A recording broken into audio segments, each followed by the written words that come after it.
Good morning सभी प्यारे विद्यार्थियों को। मैं रवि भारद्वाज आज की क्लास में आप सभी बच्चों का हार्दिक अभिनंदन करता हूं। दोस्तों, कल लास्ट वीडियो के अंदर हमने रक्त स्कंदन के बारे में चर्चा की थी कि ब्लड क्लॉटिंग कैसे होती है, रक्त का स्कंदन कैसे होता है।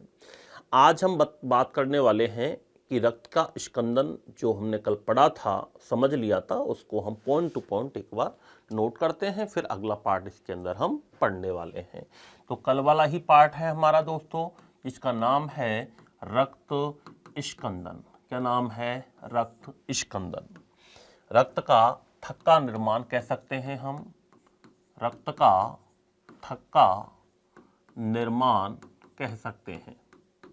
छोटा सा पार्ट है। अगर हम बात करें सबसे पहले रक्त का थक्का निर्माण में क्या होता है, तो देखो दोस्तों,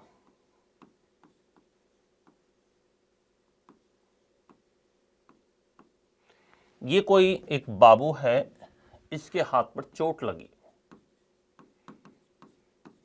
तो साहब ब्लड बहा। अब क्या हुआ? ब्लड बहा तो इसका मतलब है ये तो हो गया, अब ब्लड निकलना प्रारंभ हुआ। इसका ब्लड निकलना क्या हुआ? प्रारंभ हुआ। इसको हम कहते हैं चोट लगने पर रक्तस्राव हुआ। रक्तस्राव का मतलब हुआ कि रक्तस्राव में कितना समय लगता है, उसको कहा जाता है ब्लीडिंग टाइम। क्या कहते हैं दोस्तों? ब्लीडिंग टाइम कहते हैं। और ब्लीडिंग टाइम जो होता है वो लगभग, याद रखना दोस्तों, ब्लीडिंग टाइम कितना होता है।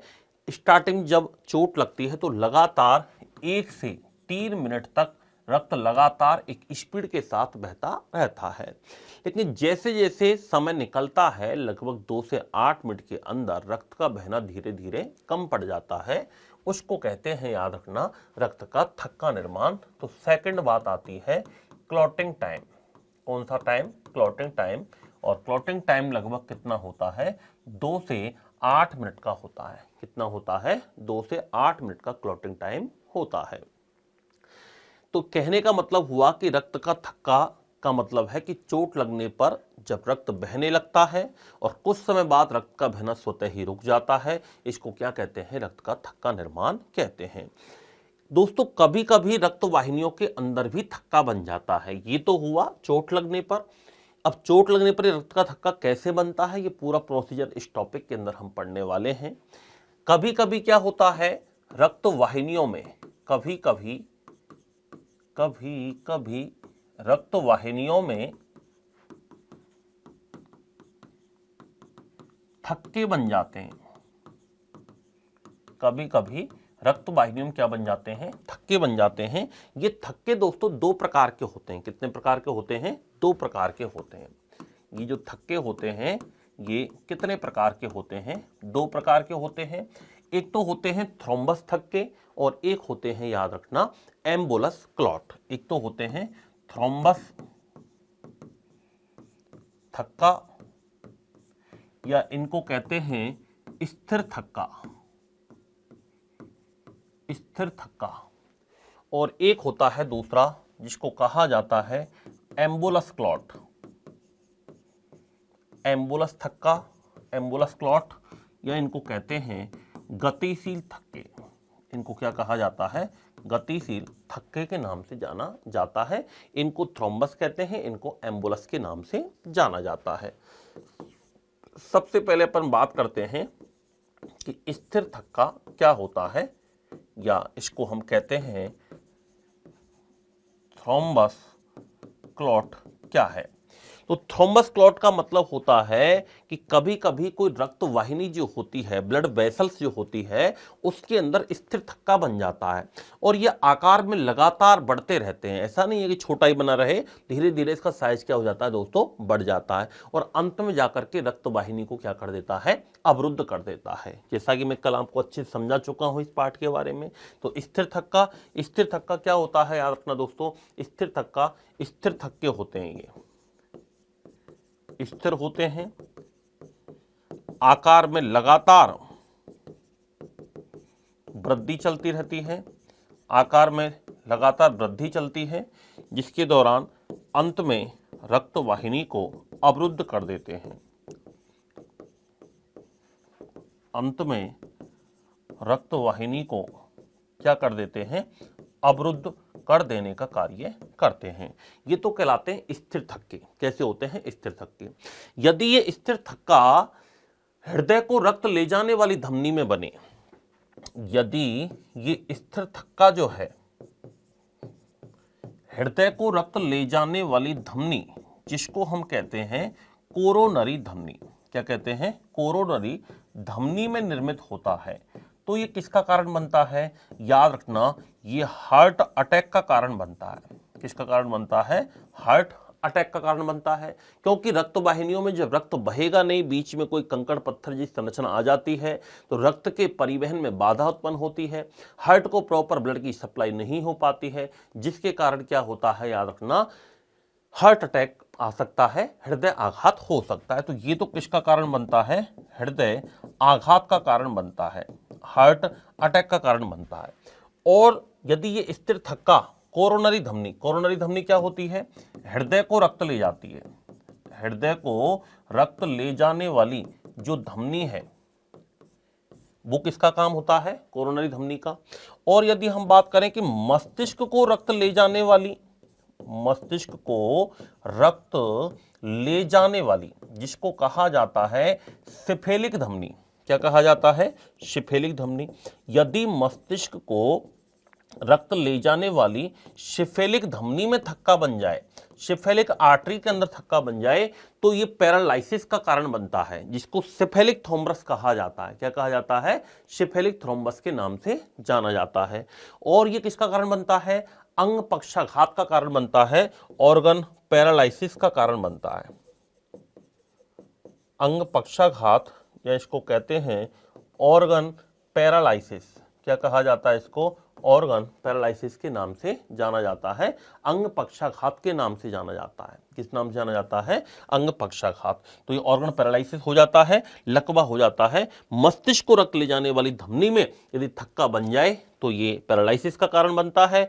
और हृदय को रक्त ले जाने वाली कोरोनरी धमनी में यदि थक्का बन जाए तो याद रखना, ये हार्ट अटैक, हृदय आघात का कारण बनता है। किसका कारण बनता है? हृदय आघात का कारण बनता है। तो ये पहले तो हो गए हमारे स्थिर थक्के।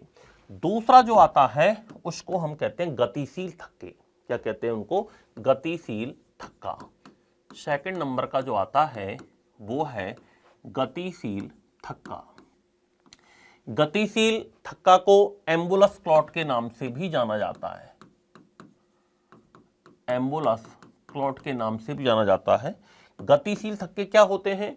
ये गतिशील होते हैं, जो रक्त के साथ बह करके एक स्थान से दूसरे स्थान पर पहुंच जाते हैं। जैसे कई बार थक्का बनता है यहाँ पर, यदि बह करके हमारे लंग्स में पहुंच जाता है, लंग्स में इन्फेक्शन पहुंचा देता है। तो गतिशील थक्के होते हैं, रक्त के साथ बहते हैं। ये कैसे थक्के होते हैं?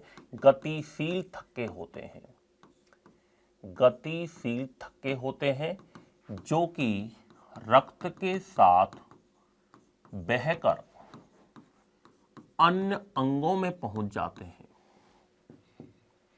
अन्य अंगों में पहुंच जा करते हैं और पहुंच करके संक्रमण उत्पन्न कर देते हैं, संक्रमण पैदा कर देते हैं। एम्बुलस क्लॉट जो होते हैं वो गतिशील होने के कारण थ्रोम्बस क्लॉट की अपेक्षा ज्यादा क्या होते हैं? हानिकारक होते हैं। यार अपना नोट लगा के लिख रहा हूं मैं कि जो एम्बुलस क्लॉट है, या हम जिनको गतिशील कहते हैं, गतिशील थक्के जो होते हैं, ये स्थिर थक्कों की तुलना में ज्यादा हानिकारक होते हैं। स्थिर थक्कों की तुलना में अधिक हानिकारक होते हैं। स्थिर थक्कों की तुलना में क्या होते हैं? ज्यादा हानिकारक होते हैं, अधिक हानिकारक होते हैं। अब हम बात करते हैं कि रक्त का थक्का कैसे बनता है, रक्त का थक्का निर्माण में क्या क्या आवश्यक होता है। तो रक्त का थक्का निर्माण, यदि कॉमन क्वेश्चन आ जाए कि रक्त का थक्का निर्माण के बारे में किसने बताया था, तो इसके प्रतिपादक हैं दोस्तों मैकफार्लेन। प्रतिपादक कौन है इसके? मैकफार्लेन है। क्या क्या चाहिए इसके लिए? ये प्रक्रिया टोटल 3 पदों में संपन्न होती है। कितने पदों में संपन्न होती है? 3 पदों में संपन्न होती है। वैसे रक्त का थक्का निर्माण के लिए क्या क्या चाहिए? तो देखो, एक तो इसमें विटामिन के आवश्यक होता है, हमारे शरीर में विटामिन के आवश्यक होता है रक्त का थक्का निर्माण के लिए। एक कैल्शियम आयन आवश्यक होते हैं, कैल्शियम आयन चाहिए। एक महत्वपूर्ण प्रोटीन है जिसका नाम है प्रोथ्रोम्बिन प्रोटीन, इसका भी सहयोग होता है। एक रक्त स्कंदक कारक होते हैं, ब्लड कोलेटिक फैक्टर, इनकी संख्या लगभग 13 होती है। लीवर के अंदर इनका निर्माण होता है, तो 13 रक्त स्कंदक कारक हैं, इनकी भी आवश्यकता होती है। एक एंजाइम भी काम में आता है जिसका नाम है थ्रोम्बोकाइनेज एंजाइम। क्या नाम है? Thrombokinase enzyme. तो थ्रोम्बोकाइनेज एंजाइम, रक्त स्कंदक कारक, prothrombin protein, calcium ion, vitamin के, ये सभी याद रखना रक्त का थक्का निर्माण करने के लिए क्या होते हैं? आवश्यक होते हैं। और टोटल 3 पदों में ये संपन्न होती है। 3 पद हम ए बी सी करके यहां पर लिखेंगे। सबसे पहला पद है थ्रोम्बोप्लास्टिन का मुक्त होना। थ्रोम्बोप्लास्टिन का मुक्त होना, ये पहला पद है इसका। सबसे पहले थ्रोम्बोप्लास्टिन मुक्त होता है। कैसे होता है देखते हैं। सबसे पहले थ्रोम्बोप्लास्टिन यदि मुक्त होने की हम बात करें कि थ्रोम्बोप्लास्टिन जो मुक्त होता है, इसमें क्या होता है? एक तो चोटग्रस्त ऊतक होते हैं दोस्तों। क्या होते हैं? चोटग्रस्त ऊतक होते हैं। उन चोटग्रस्त ऊतकों से बाह्य थ्रोम्बोप्लास्टिन का स्राव होता है, और एक जो आंतरिक प्लेटलेट्स होती है उससे याद रखना आंतरिक या एंडो थ्रोम्बोप्लास्टिन का स्राव होता है।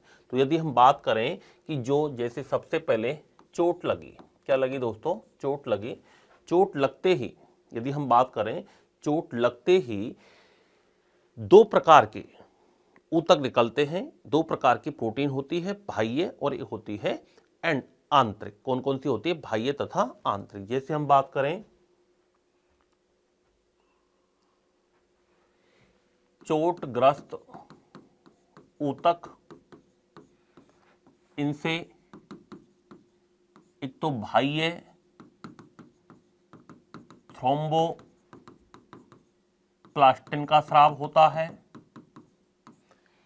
एक इसमें पाई जाती हैं, ये तो बात हो गई चोटग्रस्त ऊतकों की। एक इसमें जो आंतरिक प्लेटलेट्स पाई जाती हैं, जो इसके अंदर आंतरिक प्लेटलेट्स पाई जाती हैं, इससे अंतः या आंतरिक थ्रोम्बोप्लास्टिन, आंतरिक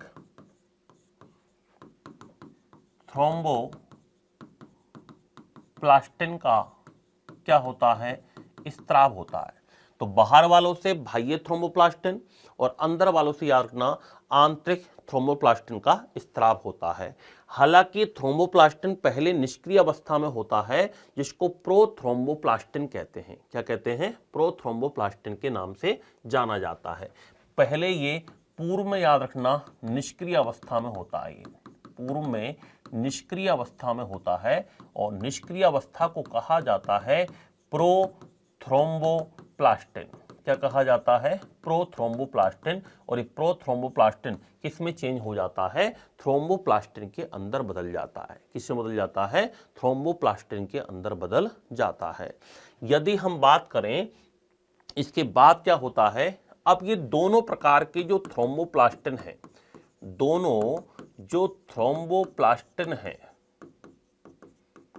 दोनों थ्रोम्बोप्लास्टिन हैं, ये क्या काम करते हैं दोस्तों? याद रखना प्लाज्मा प्रोटीन से संयोग करते हैं। क्या करते हैं? ये प्लाज्मा प्रोटीन से संयोग करते हैं। किसकी उपस्थिति में? कैल्शियम आयनों की उपस्थिति में। ये प्लाज्मा प्रोटीन के साथ संयोग करते हैं, प्लाज्मा प्रोटीन के साथ संयोग करते हैं। किसकी उपस्थिति में? इसमें कैल्शियम आयन चाहिए। क्या चाहिए, कैल्शियम आयनों की उपस्थिति में प्लाज्मा प्रोटीन के साथ क्या होता है, संयोग होता है, जिसके दौरान एक एंजाइम बनता है जिसका नाम है प्रोथ्रोम्बोकाइनेज एंजाइम। कौन सा एंजाइम बनता है, प्रोथ्रोम्बोकाइनेज एंजाइम का निर्माण होता है। किसका निर्माण होता है, प्रोथ्रोम्बोकाइनेज एंजाइम का निर्माण होता है। अगर हम बात करें, ये प्रोथ्रोम्बोकाइनेज जो एंजाइम है वो निष्क्रिय अवस्था में होता है। कौन सी अवस्था में होता है, निष्क्रिय अवस्था में होता है। और ये प्रोथ्रोम्बोकाइनेज एंजाइम है, बाद में ये बदल जाता है सक्रिय अवस्था में, जिसको कहा जाता है थ्रोम्बोकाइनेज एंजाइम। जिसे अभी आपके शरीर में चोट नहीं लगी तो अभी तो निष्क्रिय अवस्था में है, फिर ये किसमें बदल जाएगा, सक्रिय अवस्था में, जिसको क्या कहते हैं, थ्रोम्बोकाइनेज एंजाइम कहा जाता है। और ये कौन सी अवस्था में आ गया, सक्रिय अवस्था में। ये जो थ्रोम्बोकाइनेज एंजाइम है वो क्या काम करता है, हमारे रक्त में एक प्रोटीन पाई जाती है जिसको हेपेरिन प्रोटीन कहते हैं। हेपेरिन प्रोटीन रक्त को जमने से रोकती है, जबकि अभी तो हमें यह रक्त का थक्के का निर्माण करवाना है, तो सबसे पहले तो ये जाता है भागा भागा हेपेरिन के पास कि हेपेरिन बहन तू अपना काम करना बंद कर दे, क्योंकि वो रक्त को जमने से रोकती है। तो ये सबसे पहले क्या काम करेगा, हेपेरिन को इनएक्टिव करेगा, हेपेरिन को निष्क्रिय करता है। इसलिए इस एंजाइम को एंटी हेपेरिन एंजाइम कहते हैं। क्या कहते हैं, एंटी हेपेरिन एंजाइम कहा जाता है। तो ये क्या काम करेगा, ये हेपेरिन प्रोटीन को निष्क्रिय करेगा। क्या काम करेगा, ये हेपेरिन प्रोटीन को निष्क्रिय करता है। क्या करता है, निष्क्रिय करता है। इसलिए इसको एंटी हेपेरिन एंजाइम कहते हैं। क्या कहते हैं इसको, एंटी हेपेरिन एंजाइम के नाम से जाना जाता है। किस नाम से जाना जाता है इसको, एंटी हेपेरिन एंजाइम। तो ये तो सबसे पहला हुआ थ्रोम्बोप्लास्टिन का मुक्त होना, और लास्ट में एंटी हेपेरिन एंजाइम तक की चर्चा हमने कर ली है। ये पहला, याद रखना क्या हुआ, इसका चरण हुआ है। दूसरा क्या है दोस्तों, दूसरा चरण आता है प्रोथ्रोम्बिन का, थ्रोम्बिन में परिवर्तन। प्रोथ्रोम्बिन का थ्रोम्बिन में परिवर्तन, ये रक्त स्कंदन का दूसरा चरण आ गया। कौन सा चरण आ गया, ये दूसरा चरण आ गया। इसमें क्या होता है दोस्तों, याद रखिएगा, एक एंजाइम होती है, एक प्रोटीन होती है प्रोथ्रोम्बिन, जो कि किसके अंदर बदल जाती है, थ्रोम्बिन के अंदर बदल जाती है। किसमें बदल जाती है, थ्रोम्बिन के अंदर बदल जाती है। और यहां पर जो प्रोथ्रोम्बिन को थ्रोम्बिन में बदलने का जो काम करेगा, वो एक एंजाइम काम करेगा जिसे कहा जाता है प्रोथ्रोम्बोकाइनेज एंजाइम। क्या कहा जाता है, प्रोथ्रोम्बोकाइनेज एंजाइम के नाम से जाना जाता है। सॉरी, प्रोथ्रोम्बिनेज एंजाइम बोलते हैं। कौन सा एंजाइम है, प्रोथ्रोम्बिनेज एंजाइम। तो एक तरफ कौन सी प्रोटीन है, प्रोथ्रोम्बिन प्रोटीन। ये प्रोथ्रोम्बिन प्रोटीन याद रखना कौन सी अवस्था में है, निष्क्रिय अवस्था में है। कौन सी अवस्था में है, निष्क्रिय अवस्था में है। यहां पर काम करेगा एक एंजाइम। कौन सा एंजाइम काम करेगा, प्रोथ्रोम्बिनेज। कौन सा काम करेगा, प्रोथ्रोम्बिनेज, प्रोथ्रोम्बिनेज या प्रोथ्रोम्बिनेज। और एक किस में बदल देगा इसको, थ्रोम्बिन प्रोटीन में। किस में बदलेगा, थ्रोम्बिन प्रोटीन के अंदर बदल देता है। थ्रोम्बिन प्रोटीन याद रखिएगा कौन सी अवस्था में है, सक्रिय अवस्था में आ गई। कौन सी अवस्था में आ गई, सक्रिय। यानी प्रोथ्रोम्बिन किसके अंदर बदल गई है, थ्रोम्बिन के अंदर बदल जाती है। इसके लिए कैल्शियम आयनों की उपस्थिति भी आवश्यक है। यानी इसमें कैल्शियम आयन भी याद रखना क्या होते हैं, सहायक होते हैं। ये दूसरा चरण हो गया प्रोथ्रोम्बिन का थ्रोम्बिन में बदलना। तीसरा चरण कौन सा आता है, तीसरा चरण आता है, लास्ट चरण है, फाइब्रिनोजन प्रोटीन का फाइब्रिन में बदलना। हमारे रक्त में एक प्रोटीन पाई जाती है जिसका नाम है फाइब्रिनोजन प्रोटीन। कौन सी प्रोटीन, फाइब्रिनोजन प्रोटीन। और ये किस में बदल जाती है, फाइब्रिन प्रोटीन के अंदर चेंज हो जाती है। फाइब्रिनोजन प्रोटीन का फाइब्रिन प्रोटीन में बदलना, फाइब्रिनोजन प्रोटीन का फाइब्रिन प्रोटीन के अंदर बदलना, ये किसका काम होता है, याद रखिएगा। ये सारा काम रक्त का थक्का निर्माण का ही प्रोसीजर है। और इसमें कौन सहायक होता है, तो फाइब्रिनोजन को फाइब्रिन में बदलने का काम कौन करेगी, थ्रोम्बिन प्रोटीन करेगी। कौन करेगी? थ्रोम्बिन प्रोटीन करती है। फाइब्रिनोजन जो क्या होता है दोस्तों, ये प्लाज्मा में घुलनशील प्रोटीन है, प्लाज्मा में उपस्थित प्रोटीन है जो कि घुलनशील अवस्था में होती है। तो यहां पर हम लिखते हैं कि सबसे पहले फाइब्रिनोजन प्रोटीन है। कौन सी प्रोटीन? Fibrinogen protein. ये घुलनशील अवस्था में होती है। कौन सी अवस्था में होती है? घुलनशील अवस्था में होती है, सॉल्यूबल स्टेट के अंदर होती है। ये किसकी उपस्थिति में चेंज होती है? तो याद रखना, यहां पर थ्रोम्बिन प्रोटीन काम करती है। कौन सी प्रोटीन काम करती है? Thrombin protein. और थ्रोम्बिन प्रोटीन की उपस्थिति में ये फाइब्रिनोजन प्रोटीन जो है ये किस में बदल जाती है? फाइब्रिन में बदलती है। किससे बदलती है? फाइब्रिन। फाइब्रिन कैसी होती है दोस्तों? ये रेशेदार प्रोटीन होती है और अघुलनशील प्रोटीन होती है। कैसी प्रोटीन होती है ये? रेशेदार प्रोटीन होती है तथा अघुलनशील प्रोटीन होती है। कैसी होती है ये? अघुलनशील प्रोटीन होती है। रेशेदार तथा अघुलनशील प्रोटीन होती है। अब अघुलनशील और रेशेदार होगी तो क्या होगा? इसमें हमारी आरबीसी जैसी ब्लड क्लॉट सीक्रेशन होगा, ब्लीडिंग होगी, तो ब्लीडिंग होगी तो आरबीसी आकर के इसमें आकर के फंस जाती है। यानी फाइब्रिन प्रोटीन इस प्रकार से क्या होती है? रेशेदार होती है, जल में अघुलनशील होती है। अब जैसे ये आई हमारी आरबीसी, ये इस प्रकार से इसके अंदर क्या हो जाती है? फंस जाती है। और फंसने का मतलब है कि रक्त का थक्का निर्माण हो गया। क्या हो गया? रक्त का थक्का निर्माण हो गया। ब्लड क्लॉटिंग प्रक्रिया पूरी हो गई। ब्लड क्लॉटिंग क्या हो गई? पूरा हो गया। तो रक्त का थक्का निर्माण हो गया, इसको बोलते हैं रक्त का थक्का निर्माण होना। क्या बोलते हैं दोस्तों इसको? रक्त का थक्का निर्माण होना कहते हैं। जब रक्त का थक्का बन जाता है तो थक्का बनने के बाद भी रक्त से लगातार एक हल्के पीले रंग के तरल के रूप में एक पदार्थ बहता रहता है जिसे सीरम कहते हैं। क्या कहते हैं? सीरम कहते हैं। और सीरम में क्या पाई जाती है? एंटीबॉडी पाई जाती है। अगर हम ये बात करें कि प्लाज्मा के अंदर जो पार्ट होता है उस प्लाज्मा में से यदि हम बात करें फाइब्रिनोजन प्रोटीन को निकाल दें, क्लॉटिंग फैक्टर को निकाल दें, तो बचा हुआ भाग क्या कहलाता है दोस्तों? सीरम कहलाता है। क्या कहलाता है? बचा हुआ भाग क्या कहलाता है? सीरम के नाम से जाना जाता है। तो रक्त का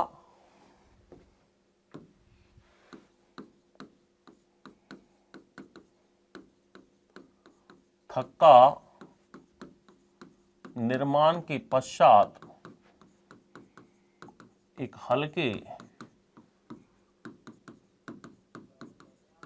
पीले रंग का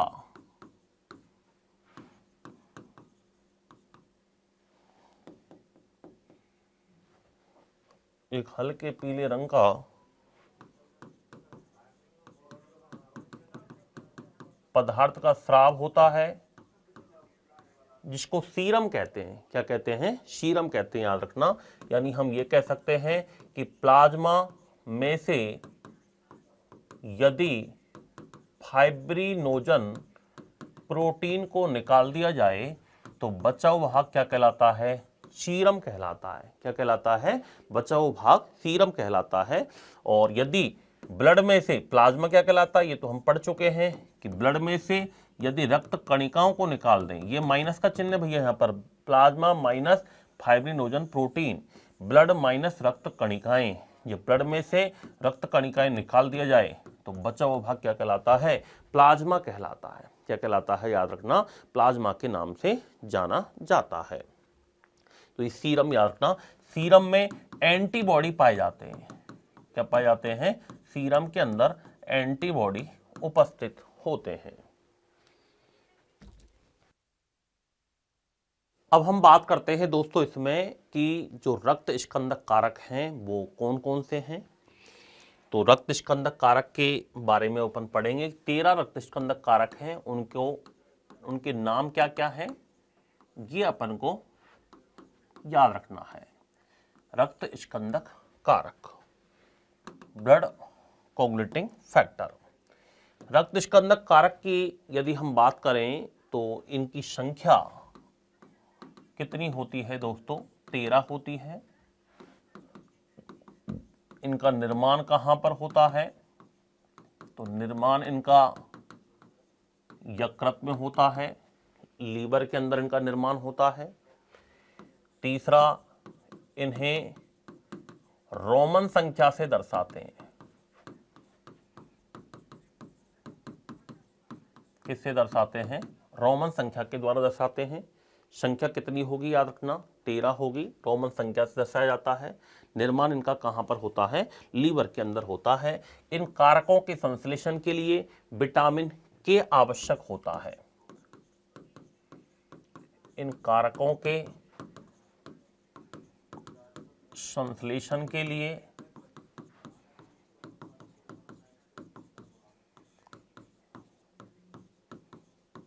विटामिन के क्या होता है? याद रखना, आवश्यक होता है। विटामिन के इनके लिए जरूरी होता है। इसके अलावा हम बात करें तो रुधिर स्कंदन में कैल्शियम आयन भी महत्वपूर्ण भूमिका निभाते हैं। ये हमने पढ़ लिया है। टोटल रक्त स्कंदक कारक कौन कौन से हैं? तो सबसे पहला रक्त स्कंदक कारक आता है फाइब्रिनोजन। कौन सा आता है? फाइब्रिनोजन आता है। सेकंड नंबर की हम बात करें, सेकंड नंबर पर आता है प्रोथ्रोम्बिन। ये बिल्कुल नंबर वाइज आपको याद रखने हैं। प्रोथ्रोम्बिन कारक आता है। तीसरा कारक कौन सा है? तो तीसरा याद रखना प्रोथ्रोम्बोप्लास्टिन आता है। कौन सा आता है? प्रोथ्रोम्बोप्लास्टिन कारक आता है। पहला कारक फाइब्रिनोजन, दूसरा प्रोथ्रोम्बिन, तीसरा हुआ थ्रोम्बोप्लास्टिन। याद रखना, इसको टिश्यू फैक्टर के नाम से भी जाना जाता है। इसको क्या कहते हैं? टिश्यू फैक्टर कहते हैं। इसको टिश्यू फैक्टर के नाम से भी जाना जाता है। चौथे नंबर पर जो कारक आता है वो है कैल्शियम आयन। चौथे नंबर पर जो कारक आते हैं वो याद रखना कौन सा होगा? कैल्शियम आयन होगा। कौन सा होगा? Calcium ion. फिर आता है प्रो एसिलेरिन। कौन सा आता है? प्रो एसिलेरिन। छठे नंबर पर आता है प्रो एसिलेरिन के बाद याद रखना छठा नंबर जो कारक है वो अज्ञात माना जाता है। क्या माना जाता है? अज्ञात है। सातवें नंबर की हम बात करें, सातवें नंबर पर जो कारक आता है उसका नाम है प्रो कन्वर्टिन। कौन सा आता है? प्रो कन्वर्टिन आता है। आठवें नंबर की हम बात करें तो आठवें नंबर का जो कारक है वो है anti haemophilic factor. Anti haemophilic factor. और जो हीमोफीलिया ए जो होता है, हीमोफीलिया रोग हम पढ़ेंगे। हीमोफीलिया दो प्रकार का होता है, haemophilia A and haemophilia B. Haemophilia A में एर्थ फैक्टर की कमी होती है और हीमोफीलिया बी में याद रखना 9 फैक्टर की कमी होती है। ये हीमोफीलिया ए में कमी होती है इसकी, हीमोफीलिया ए में इसकी कमी होती है। एक 9th नंबर का आता है जिसको क्रिसमस कारक कहते हैं। क्या कहते हैं? क्रिसमस कारक कहते हैं। ये हीमोफीलिया बी में इसकी कमी आती है।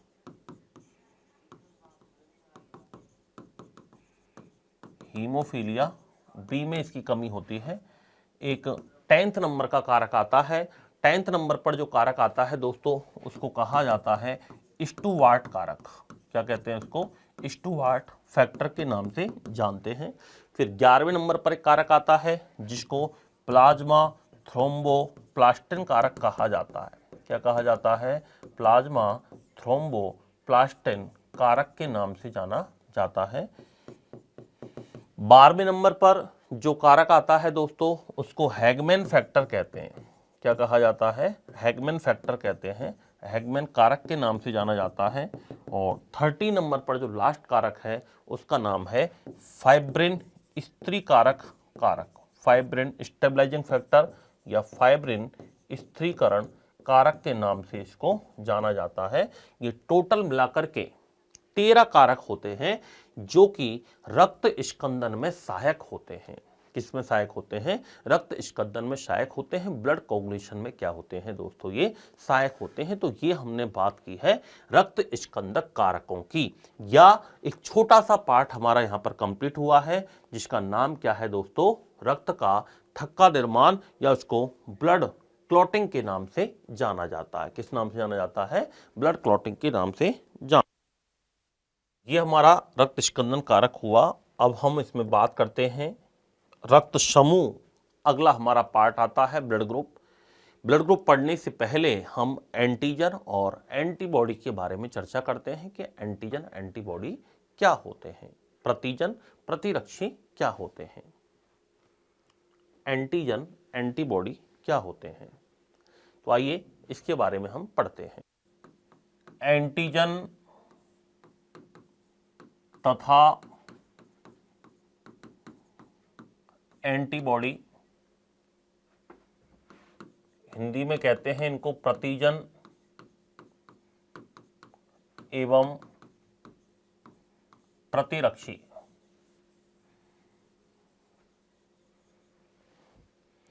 एंटीजन एंटीबॉडी क्या होते हैं, इनके बारे में हम चर्चा करेंगे।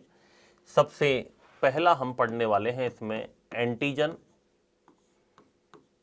एंटीजन को प्रतिजन भी कहते हैं या इसको एग्लूटिनोजन के नाम से जाना जाता है।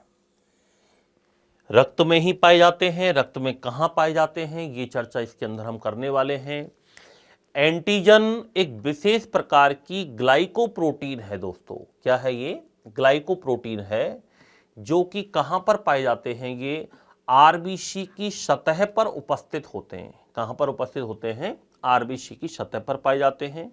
दो प्रकार के होते हैं, एक तो ए होता है और एक बी होता है। दूसरी बात, एंटीजन एक ऐसी ग्लाइकोप्रोटीन है जो हमारे शरीर में एंटीबॉडी के निर्माण को क्या करते हैं? प्रेरित करने का काम करते हैं। एक क्वेश्चन आया हुआ है एग्जाम में कि जो रोगाणु होते हैं, पैथोजन जो होते हैं, जैसे बैक्टीरिया है, वायरस है, फंगस है या प्रोटोजोआ है, ये किसकी तरह काम करते हैं? क्या एंटीजन की तरह काम करते हैं या फिर एंटीबॉडी की तरह काम करते हैं? तो याद रखना, कोई भी पैथोजन यदि हमारी बॉडी में जाएगा तो बॉडी में जाते ही हमारी जो शरीर की प्रतिरक्षा है, जो WBC है, जो इम्यूनिटी पावर है, उसको तुरंत पता लग जाता है। WBC को शरीर का सैनिक कहा जाता है। जैसे हमारी बॉडी में कोई बैक्टीरिया गया तो सबसे पहले चारों तरफ से WBC आकर के, न्यूट्रोफिल्स आकर के उस बैक्टीरिया को घेर लेती है। जैसे चोर आते ही पुलिस वाले तैयार हो जाते हैं अरेस्ट करने के लिए, कोई आतंकवादी आ जाता है, तुरंत जो हमारी टीमें हैं, हमारी सरकार के द्वारा जो गठित टीमें हैं, वो तुरंत एक्टिव हो जाती है। उसी प्रकार जैसे हमारी बॉडी में पैथोजन गया, बैक्टीरिया गया, वायरस गया, तुरंत जो इम्यूनिटी पावर है वो तैयार हो जाती है, WBC लड़ने के लिए तैयार हो जाती है। यदि पहले से हमारी बॉडी में इम्यूनिटी है उस चीज के प्रति, तो तुरंत उसको नष्ट कर देते हैं और रोग पैदा होने से बच जाता है। इसीलिए तो हम वैक्सीन लगवाते हैं। प्रतिरक्षा दो प्रकार की होती है, एक तो जन्मजात होती है, एक उपार्जित होती है। जन्मजात का मतलब तो होता है acquired immunity, sorry innate immunity. Innate का मतलब होता है जो हमें जन्म से मिलती है, जैसे थाइमस ग्लैंड से मिलती है, लसिकाभ अंगों के द्वारा मिलती है, लिम्फ के द्वारा मिलती है, WBC से मिलती है, मां से बच्चे को मिलती है प्लेसेंटा के द्वारा, वो जन्मजात इम्यूनिटी है। और एक होती है उपार्जित। उपार्जित का मतलब होता है जो हम टीकों से लेते हैं, एंटीबायोटिक से लेते हैं, टीके लगवाते हैं अपन बच्चों के, वो टीकों से जो इम्यूनिटी दी जाती है उसको कहा जाता है उपार्जित प्रतिरक्षा। कैसे भी हो, हमारी बॉडी में यदि इम्यूनिटी है तो तुरंत एंटीजन जैसे ही बॉडी में जाएगा या तुरंत एंटीबॉडी क्या हो जाएंगे? सक्रिय हो जाएंगे, उस रोग को क्या कर देंगे? नष्ट कर देंगे। तो एंटीजन, ये जो पैथोजन होते हैं, ये भी याद रखना एंटीजन की तरह ही कार्य करते हैं। तो क्या है दोस्तों? पहला पॉइंट लिखते हैं, एक विशेष प्रकार की ग्लाइकोप्रोटीन है ये,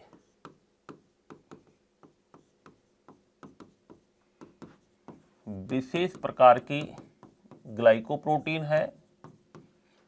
कहां पर पाए जाते हैं? तो आरबीसी की सतह पर उपस्थित होते हैं। कहां पाए जाते हैं ये? आरबीसी की सरफेस पर पाए जाते हैं। RH जो कारक होता है ना, वो भी याद रखना आरबीसी की सतह पर ही पाया जाता है। शरीर में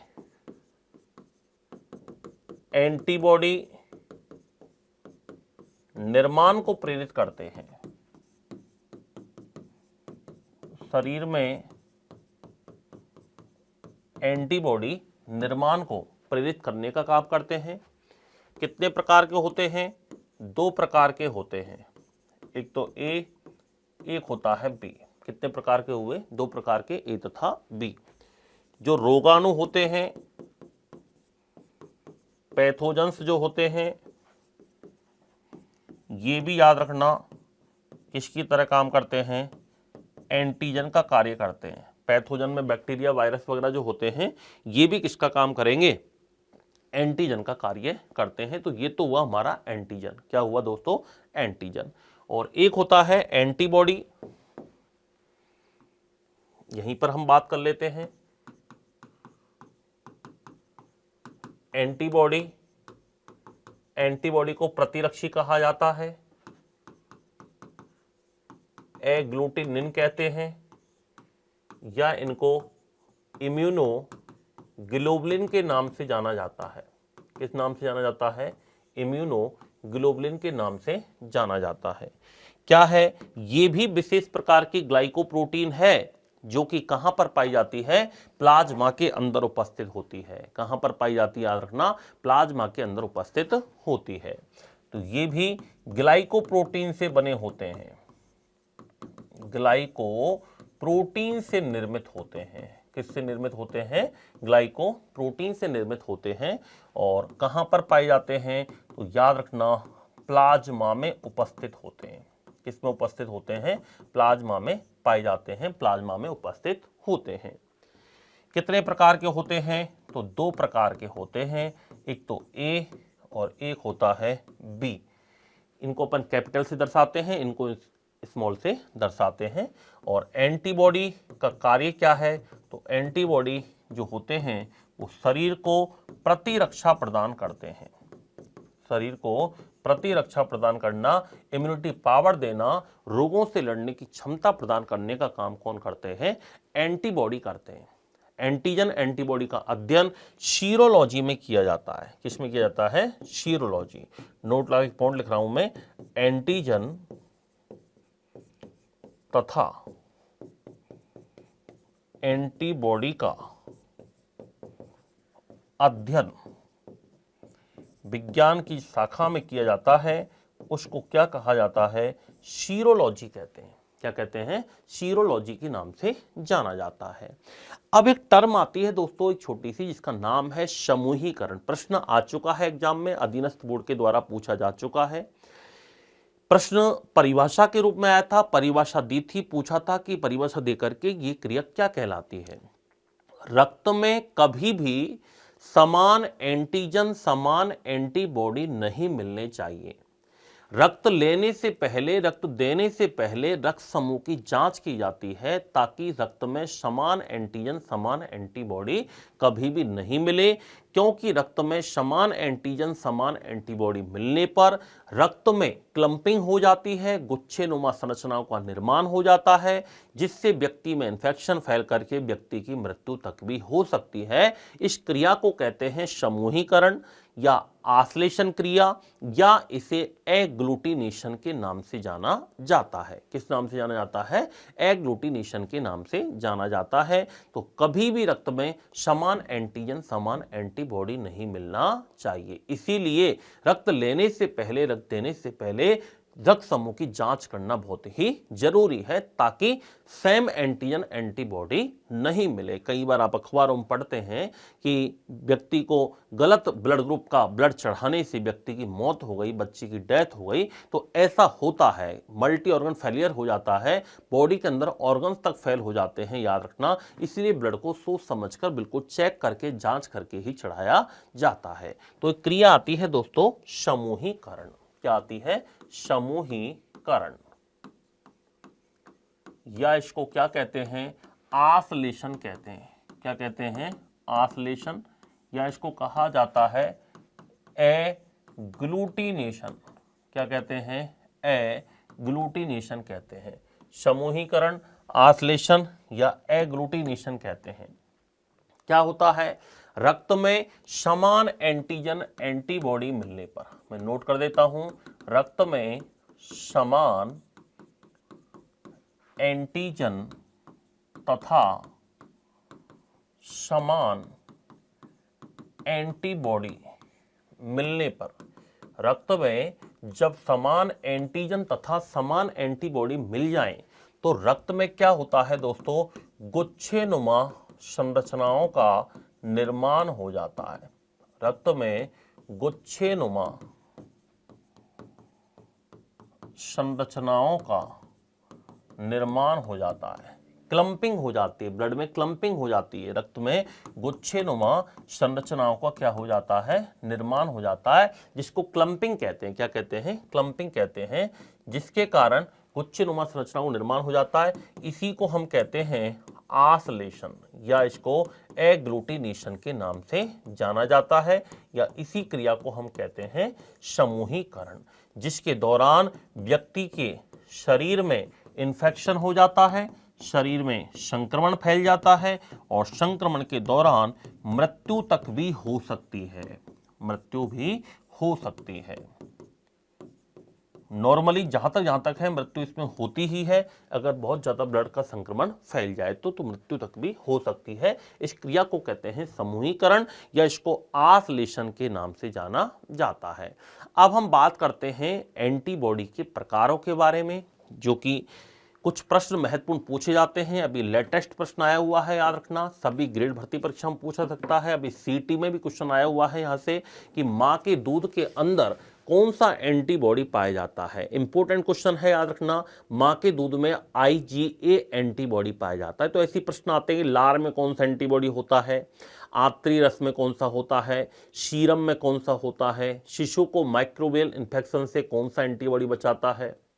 एक बार क्वेश्चन आया हुआ है कि सर्वप्रथम बनने वाला प्रथम उत्पादित एंटीबॉडी कौन सा है, एलर्जी संक्रमण के विरुद्ध कौन सा एंटीबॉडी काम करता है, बी कोशिकाओं के सक्रियण में कौन सा एंटीबॉडी सहायक होता है, श्वसन पथ आंतरीय पथ की परतों में कौन सा एंटीबॉडी पाया जाता है। तो इस प्रकार के प्रश्न भी पूछे जाते हैं। तो एंटीबॉडी के प्रकार हम लिखते हैं यहां पर, एंटीबॉडी के प्रकार।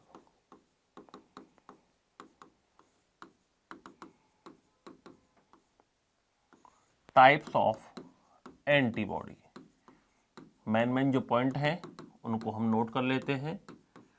सबसे पहला एंटीबॉडी IgA। IgA कहां कहां पाया जाता है? तो एक तो मां के दूध में होता है, लार में पाया जाता है, इंटेस्टाइन जूस आंतरी रस में पाया जाता है, और सीरम के अंदर पाया जाता है। कहां पाया जाता है? सीरम के अंदर पाया जाता है। तो कहां कहां होता है ये? मां के दूध में होता है, या जो पहला दूध निकलता है उसको खीस कहते हैं, कोलेस्ट्रम कहा जाता है, खीस में पाया जाता है। लार में होता है, सलाइवा के अंदर।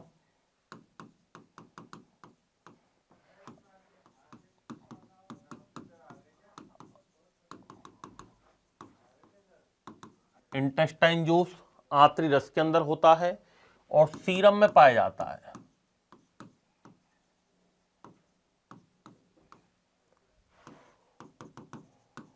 सीरम में उपस्थित होता है। तो मां के दूध, लार, आंतरी रस, सीरम आदि के अंदर पाया जाता है। शिशु को माइक्रोबियल संक्रमण से बचाता है।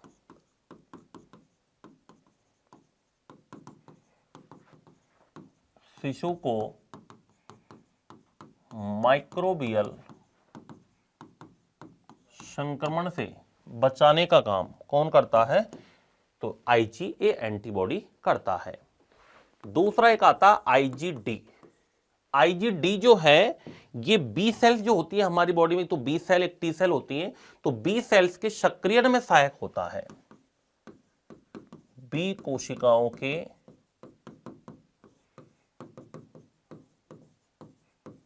सक्रियण में सहायक है, बी कोशिकाओं के सक्रियण में सहायक होता है। तीसरा आता है IgE। IgE क्या होता है? ये श्वसन पथ और आंतरीय पथ की परतों में पाया जाता है। श्वसन पथ एवं आंतरीय पथ, यानी हमारे आंतों का रास्ता इंटेस्टाइन पाथवे एंड हमारा respiration pathway, respiratory and intestine pathway, या ट्रैक बोल सकते हैं, ट्रैक आंतरिक पथ में उपस्थित होते हैं। कौन कौन से? IgE। और क्या काम करता है? एलर्जी संक्रमण के विरुद्ध काम करता है। किसके विरुद्ध काम करेगा? एलर्जी संक्रमण के विरुद्ध कार्य करता है।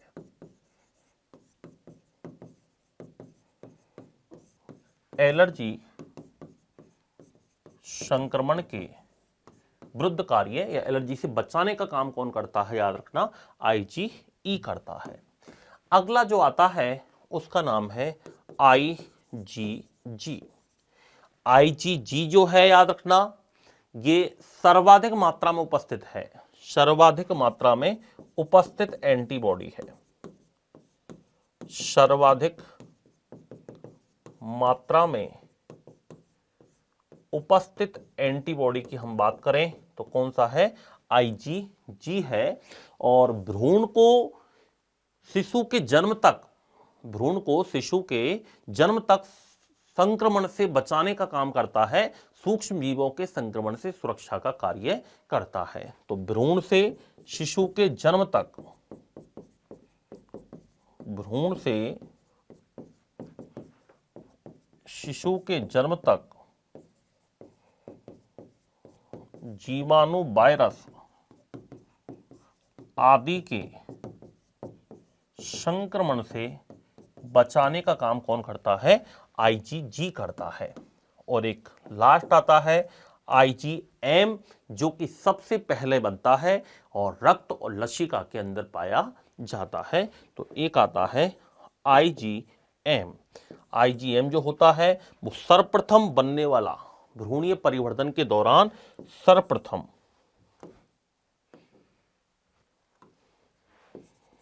ये प्रश्न आ चुका है एग्जाम में, भ्रूणीय परिवर्तन के दौरान सर्वप्रथम उत्पादित एंटीबॉडी कौन सा होगा? IgM होगा। और ये किस में पाया जाता है? तो ये रक्त, ब्लड तथा लसिका, लिम्फ में पाया जाता है, रक्त तथा लसिका के अंदर उपस्थित होता है। तो ये दोस्तों कुछ सामान्य प्रकार थे एंटीबॉडी के जो हमने पढ़े हैं। IgA, IgD, IgE, IgG, IgM। ये इंपॉर्टेंट क्वेश्चन पूछे जाते हैं। एक तो ये प्रश्न आ चुका है कि भ्रूणीय परिवर्तन दौरान सबसे पहले कौन सा एंटीबॉडी बनता है? इंपॉर्टेंट है। रक्त लसिका में कौन सा पाया जाता है? एक आता माँ के दूध, अभी लेटेस्ट पूछा गया है, पहले भी कई बार आ चुका है, पटवारी में प्रश्न आ चुका है, एक बार सेकंड ग्रेड में भी प्रश्न आ चुका है, याद रखना। लार के अंदर, सलाइवा के अंदर पाया जाता है, एक बार यूपी के अंदर TGT का पेपर हुआ था उसमें भी क्वेश्चन पूछा जा चुका है। आंतरिक रस, सीरम, इनके अंदर भी पाया जाता है। और IgG सर्वाधिक मात्रा में उपस्थित एंटीबॉडी IgG है, भ्रूण से शिशु के जन्म तक जीवाणु विषाणु संक्रमण से सुरक्षा करता है। एलर्जी संक्रमण के विरुद्ध ये भी क्वेश्चन आ सकता है कि एलर्जी संक्रमण के विरुद्ध कौन काम करता है? IgE करता है। तो ये थी दोस्तों हमारी ये वाली क्लास जिसके अंदर हमने रक्त का थक्का निर्माण, ब्लड क्लॉटिंग कैसे होती है, इसकी चर्चा की है। और इसके अलावा दोस्तों हमने एंटीजन, एंटीबॉडी क्या होते हैं इसके बारे में पढ़ा है और एंटीबॉडी के टाइप्स हमने पढ़े हैं। तो दोस्तों ये हमारी बहुत शानदार तरीके से क्लास हुई है और इसके अंदर हमने बहुत छोटे छोटे 2 टॉपिक थे और यहाँ से जनरली रक्त वाले चैप्टर से प्रश्न भी पूछ लिए जाते हैं। तो ये वाला पार्ट हमारा कंप्लीट हो चुका है। अब हम नेक्स्ट पार्ट के अंदर हम ब्लड ग्रुप पढ़ेंगे, क्योंकि ब्लड ग्रुप के अंदर एंटीजन एंटीबॉडी का योगदान रहता है। तो ब्लड ग्रुप पढ़ेंगे और रक्त वाहिनियां, ब्लड वेसल्स के बारे में भी चर्चा करेंगे। तो ब्लड वेसल्स, ब्लड ग्रुप, इनके बारे में नेक्स्ट वीडियो में पढ़ेंगे, नेक्स्ट क्लास के अंदर। उसके बाद हमारा हार्ट वाला पार्ट बचेगा। तो फिर हार्ट से संबंधित दोष वगैरह, जो रोग वगैरह हैं, विकार वगैरह हैं, उनकी चर्चा, BP वगैरह क्या होता है, पल्स रेट वगैरह क्या होती है, सारी चर्चा पर नेक्स्ट क्लास के अंदर चर्चा करेंगे। तो बहुत शानदार तरीके से क्लास हमारी कंप्लीट हुई है। इसमें एंटीबॉडी के टाइप्स पढ़े हैं हमने, बड़ा इंपॉर्टेंट टॉपिक था। मिलते हैं नेक्स्ट क्लास के अंदर जिसमें हम रक्त वाहिनियां और ब्लड ग्रुप के बारे में चर्चा करेंगे। Thank you.